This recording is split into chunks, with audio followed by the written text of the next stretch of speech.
ಅಮೆರಿಕದ 16ನೇ ಅಧ್ಯಕ್ಷರಾಗಿದ್ದಂಥ Abraham Lincoln ಅವರು ಪ್ರಜಾಪ್ರಭುತ್ವವನ್ನು ಕುರಿತು ಜನರಿಂದ ಜನರಿಗಾಗಿ ಜನರಿಗೋಸ್ಕರ ರಚಿತವಾದ ಸರ್ಕಾರವೇ ಪ್ರಜಾಪ್ರಭುತ್ವ ಎಂದು ವ್ಯಾಖ್ಯಾನಿಸಿದ್ದಾರೆ. ಪ್ರಜಾಪ್ರಭುತ್ವದಲ್ಲಿ ಪ್ರಜೆಗಳೇ ಪ್ರಭುಗಳಾಗಿದ್ದು ಪ್ರಜೆಗಳೇ ಪ್ರತಿನಿಧಿಗಳನ್ನು ಪರಮಾಧಿಕಾರವನ್ನು ಒಳಗೊಂಡಿರುತ್ತಾರೆ. ಪ್ರಜೆಗಳು ತಮ್ಮ ಪ್ರತಿನಿಧಿಗಳನ್ನು ಆಯ್ಕೆ ಮಾಡುವುದರ ಮೂಲಕ ಅವರಿಂದ ನಡೆಸಲಾಗುವ ಸರ್ಕಾರವನ್ನು ಪ್ರಜಾಪ್ರಭುತ್ವ ಎಂದು ಕರೆಯಲಾಗುತ್ತದೆ. ಪ್ರಜಾಪ್ರಭುತ್ವದಲ್ಲಿ ಪ್ರಜೆಗಳ ಅಧಿಕಾರವಾಗಿರುವುದರಿಂದ ಪ್ರಜೆಗಳ ವ್ಯವಸ್ಥಿತ ರಾಜಕೀಯವನ್ನು ಒಳಗೊಂಡಿರುತ್ತಾರೆ. ಪ್ರಜಾಪ್ರಭುತ್ವದಲ್ಲಿ ಪ್ರಜೆಗಳ ಹಿತ ಮತ್ತು ರಕ್ಷಣೆ ಕಾಪಾಡುವುದು ಪ್ರಮುಖ ಉದ್ದೇಶವಾಗಿರುತ್ತದೆ.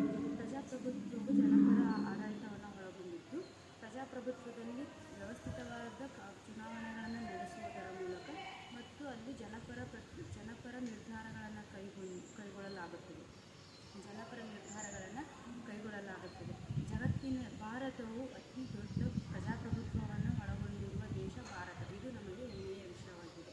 ಪ್ರಪಂಚದಲ್ಲೇ ಮೊಟ್ಟಮೊದಲ ಬಾರಿಗೆ ಪ್ರಜಾಪ್ರಭುತ್ವವನ್ನು ಜಾರಿಗೆಗೊಳಿಸಿದವರು ಗ್ರೀಕ್ನ ಅಥೆನ್ಸ್ ಮತ್ತು ಸ್ಪಾರ್ಟ ಎಂಬ ರಾಜ್ಯದ ಸೋಲನ್ ಮತ್ತು ಕ್ಲಿಯೋಸ್ಥಾನಿಸ್ ಎಂಬುವವರು. ಈ ಪ್ರಜಾಪ್ರಭುತ್ವವನ್ನು ಮುಂದೆ ಬೆಳೆಸಿದವರು ಪೆರಿಕ್ಲಿಸ್ ಎಂಬುವರು. ಭಾರತವು 3ನೇ ಶತಮಾನದಲ್ಲಿ ಪ್ರಜಾಪ್ರಭುತ್ವವನ್ನು ಒಳಗೊಂಡಿತ್ತು ಎಂದು ನಮಗೆ ಇತಿಹಾಸದಲ್ಲಿ ಸ್ಪಷ್ಟವಾದ ದಾಖಲೆಗಳು ದೊರೆಯುತ್ತಾ ಹೋಗುತ್ತದೆ. 3ನೇ ಶತಮಾನದಲ್ಲಿ ಪ್ರಜಾಪ್ರಭುತ್ವವನ್ನು ಒಳಗೊಂಡಂಥ ಕೇಂದ್ರಗಳ್ಯಾವುವು ಅಂತಂದರೆ, ಒಂದು ಲಿಚ್ಛವಿ, ಎರಡನೇದಾಗಿ ಕುಶಾನ್ ಮತ್ತು ಮೂರನೇದಾಗಿ ಹೊಯ್ಸಳ ಎಂದು ತಿಳಿದುಬರುತ್ತದೆ.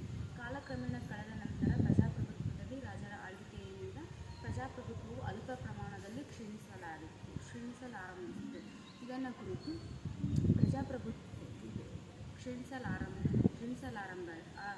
ಕ್ಷೀಣಿಸಲಾಯಿತು.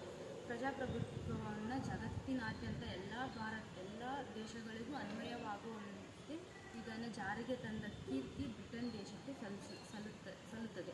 ಪ್ರಜಾಪ್ರಭುತ್ವದಲ್ಲಿ 2 ವಿಧಗಳನ್ನು ಕಾಣಬಹುದು. ಒಂದು ಪ್ರತ್ಯಕ್ಷ ಪ್ರಜಾಪ್ರಭುತ್ವ ಮತ್ತು ಇನ್ನೊಂದು ಪರೋಕ್ಷ ಪ್ರಜಾಪ್ರಭುತ್ವವನ್ನು ಕಾಣಬಹುದು. ಪ್ರಜಾಪ್ರಭುತ್ವವು ತನ್ನದೇ ಆದ ತತ್ವಗಳನ್ನು ಒಳಗೊಂಡಿದೆ. ಆ ತತ್ವಗಳು ಯಾವೆಂದು ನೋಡೋದಾದರೆ, ಸಂಯುಕ್ತ ರಾಜಕೀಯ ಪದ್ಧತಿ, ರಾಜಕೀಯ ಸಮಾನತೆ, ಅವಕಾಶಗಳ ಸಮಾನತೆ, ಮಾನವನ ಹಕ್ಕುಗಳು, ಪಾರದರ್ಶಕತೆ, ಹೊಣೆಗಾರಿಕೆ, ಪರಮಾಧಿಕಾರ, ಸ್ವಾತಂತ್ರ್ಯ, ನ್ಯಾಯ ಮುಂತಾದ ಹಲವಾರು